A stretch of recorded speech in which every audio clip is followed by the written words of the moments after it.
I wake up in the morning time. The first thing I do before I even brush my teeth. Good morning, how you doing? I'm calling to put in an order for breakfast this morning, please. I got to look or whatever service I need. Yeah, I totally understand what James is talking about, man. You know, when it comes to food addiction, sometimes they, wake up in the morning and the first thing I'm already thinking, all right, well, I'm gonna get the breakfast. Which restaurant, which fast food restaurant was I going to? Was it McDonald's, Hardee's, Taco Bell, you name it? Can I get the 2 slices of steakhouse premium pancake? Can I get 2 orders of that, please? Get the game day family feast. The original French toast. Let me get a slice of ham. Okay. Is that all? Yes. And then you get to a point when you're so used to overeating that you need to see a big amount of food. So that's probably what James is going through. You're just so used to overeating that to where like you gotta order a lot of food. You know what I'm saying? It takes more to get that dopamine hit that you're searching for. I love to eat. I'm always ready to eat. I just feel like the food has to be eaten.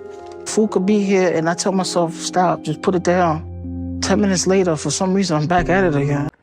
I've been there many times myself, man. I feel like James B, bro, he is just honestly, I see myself in this man. He's just a heavier version of myself when it came to food addiction, man.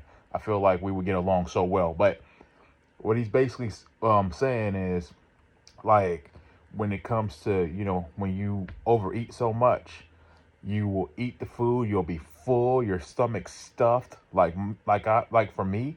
And then even though your stomach's stuffed, you had too much to eat and all that, you kind of ignore that and you're already thinking about what you're going to get for your next meal. So I feel you here, James.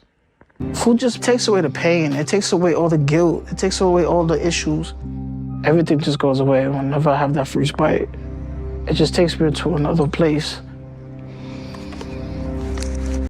As an overweight man myself, man, I totally relate here, right? So food it was that number one thing in my life. I just loved it. It just take away a lot of pain. Just basically, but I realized over time it's only temporary. But that temporary 10, 15 minutes, whatever it was, man, I felt like I was in heaven, man, walking on water. But yeah, for me, it's that anticipation of the food. You kind of smell it in your mind, and you can't wait to take that first bite, man. You feel like you got the best gift in the world once you got that food. The food, it just blocks the world around you. And then you feel comfortable. You feel like nobody could see you. It gives me everything I want. But there's nothing worse than coming to an end of a meal. Yeah, same way, man. So when it came down to food, I would feel like as I mentioned, it feel like I'm in heaven, man. Just you are in your comfort zone. You are enjoying every bite, and you just feel like you're on top of the world right now. But as he did say, same way with me, the worst part is when you're eating when you're eating especially a lot of food, junk food.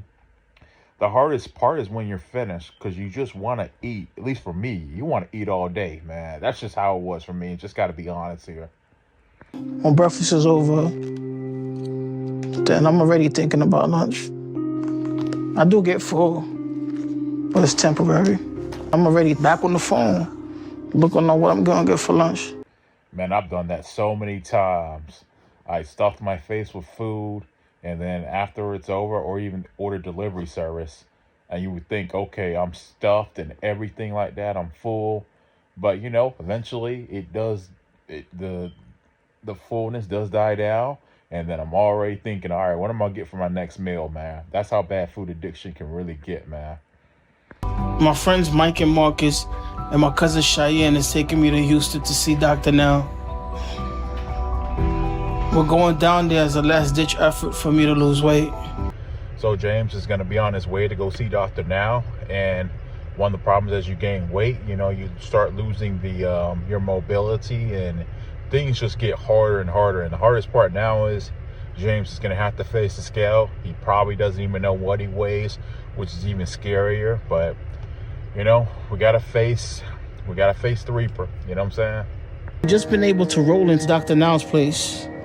It's taken a total of 3 days, but I pretty much was able to do what I planned and stay steady with my pain. Now they just pulled up to Dr. Now's office. So now you got to face Dr. Now himself, the Grim Reaper, man. Well, here it is. You got to face the scale and Dr. Now. Let's see. Let's go, James. It's been a little while since I got my weight, but the last time I was about 600 pounds.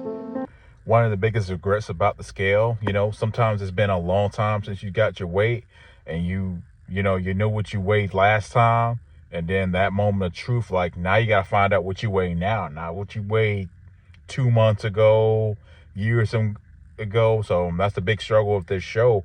A lot of these guys do not know what their weight is, and it's a shocker. It's happened with me.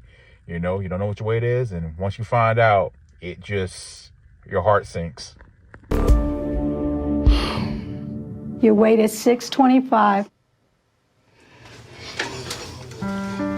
That's the range I was expecting, so I'm happy about that. So this is a prime example of looking at the bright side. Unfortunately, in James' situation, he ain't really happy about that. I think he just feels relieved, like, well, it could have been worse. At least it didn't say I was 700 pounds. I only gained 25 pounds the last time I weighed in. It's just something he's just kind of telling himself, trust me, he is not happy about that. All he's really much saying is, hey, it could have been worse. So it is what it is. With my weight where it is, it's a lot on me. But I'm here to get help with that, because I need to change that. So clearly James knows what he needs to do. So he's here at Dr. Now's office, and he's about to face Dr. Now. And the reality is, James knows what he needs to do, and it's up to him. So you're 625 pounds, and you have a BMI of almost 104. So how do you think you got to this point? One of Dr. Now's favorite questions he always asks the patients, how did you get to this weight? So some of the patients on the show will lie, some of them tell the truth, and James is about to give us his answer. So tell me about your eating habit. Oh, it's not good. I'm eating outside foods. I'm not able to cook for myself because my cooking's not that good. So I'm constantly buying food outside. So at this point, James is being honest. Props to you, James, for being honest with Dr. Now. And for me, honestly, I didn't cook at all. But now I am starting to learn to cook instead of going to Taco Bell and McDonald's and all these restaurants. So it's been a transition for me getting in the kitchen, and I'm excited about it. And right now I'm at the store about to get me some prime rib after I'm done with this video. So you eat mostly what you order? Yeah, order food, delivery. Well, they can deliver the salads. So the issue is the food you're choosing and the amount you're eating.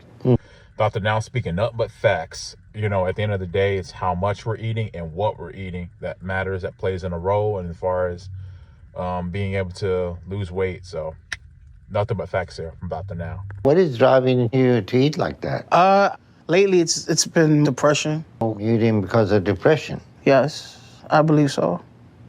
Yeah, I've had to ask myself that question, and that is one of the reasons why I binge eat for so many years, and still struggle with it to this day. Depression and loneliness. I guess what I figured out over when it comes to addiction, sometimes you are using that addiction to fill a void. So James is very honest here, and I commend him. So what have you done to change that? Done anything, to be honest with you. I just block myself out from the world. Depression is because when I go out, how people look at me, how I'm treated out in the real world and stuff like that. So, yeah, he's James speaking up the facts here. At the end of the day, when you're overweight, you are treated differently than somebody who obviously isn't overweight. And sometimes you might get picked on and stuff like that, and some people can be really mean to you. So it's, sometimes you're just embarrassed of your own shadow. You don't like seeing yourself in the mirror. It's a lot of different things that go on when you're overweight. So what is your expectation coming here if you haven't been willing to change your situation on your own? Dr. Now, I'm here to see you because I'm willing to do whatever it takes. So I think what's common is a lot of people, they see this show and a lot of these patients look at Dr. Now like he's going to come rescue me. But the reality is, regardless of who the patient is, we got to put in the work. You know, it's just kind of what it is. There's no magic pill. You just got to put in the work.